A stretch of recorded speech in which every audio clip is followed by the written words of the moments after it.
다가로 depthimage to laserscan 병래 launch file 마. 저는 camera extra camera 필로 저는 디 extra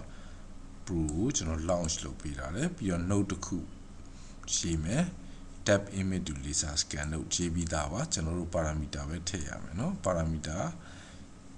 wiki မှာကြည့်လို့ရတယ်လောလောဆယ်ဒါက topic ပါ topic ကို to subscribe လုပ်တဲ့ topic ကို image ကနေ depthimage ပြောင်းပေးတာလေပြီးတော့ topic ကိုတော့ကျွန်တော်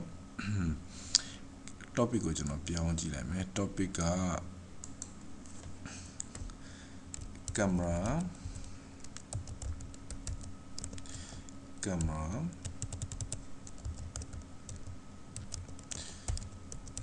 laser ပေါ့နော်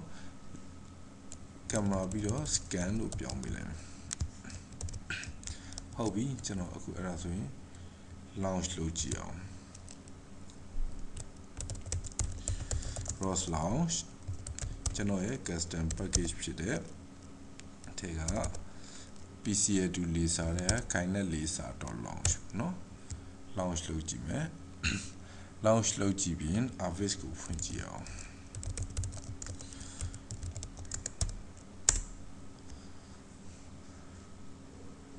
office ကိုဖွင့်ကြည့်တော့ဘာမှမတွေ့သေးဘူးကျွန်တော် topic ပြောင်းကြည့်အောင် topic ပြောင်းကြည့်မယ်ဟုတ်ပြီဒါဆိုရင် laser အဖြစ်မြင်နေရပြီဖြစ်တယ်ဒါကိုကျွန်တော်တို့ robot slam မှာအသုံးပြုနိုင်အောင်ကြိုးစားကြည့်မယ်ကျေးဇူးတင်ပါတယ်